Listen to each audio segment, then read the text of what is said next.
গণিত নবম দশম শ্রেণী অনুশীলনী 9.1 ত্রিকোণমিতি অঙ্ক নং 25 সৃজনশীল। আমরা গ নং প্রশ্নের সমাধান করব। উদ্দীপকের আলোকে প্রমাণ করে যে tan a plus cot a equal sec a into cosec a। তো আমরা প্রথমে লিখব বাম পক্ষ। বাম পক্ষ সমান আমাদের দেওয়া আছে tan a plus cot a। cot a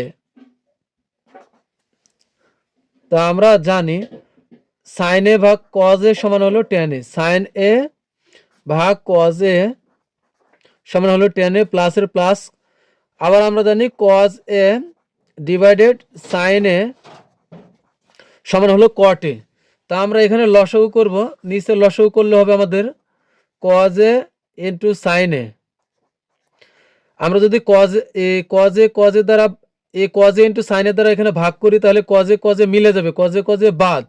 তাহলে থাকবে হলো উপরে sin a আর এখানে থাকবে হলো sin a। তাহলে sin a দ্বারা sin a কে গুণ করলে হবে sin স্কয়ার a।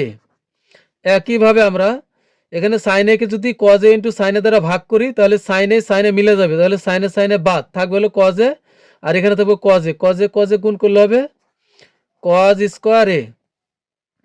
আমরা জানি sin square a plus cos square a সমান হলো 1। তা আমরা মান বসালাম 1।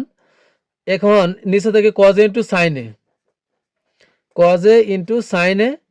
আমরা cos এর নিচে 1 এর নিচে cos a ও আছে আবার sin ও আছে গুণ অবস্থায়। তা আমরা এটাকে আলাদা করব। তা আমরা এইভাবে লিখতে পারি 1 ভাগ cos a ইন্টু আবার 1 ভাগ sin a। আমরা জানি 1 ভাগ cos a সমান হলো sec a, আবার 1 ভাগ sin সমান হলো cosec a। তাহলে কিন্তু আমাদের প্রমাণ হয়ে গেল যে tan a plus cot a equal sec a into cosec a। তা আমরা লিখব প্রুফড।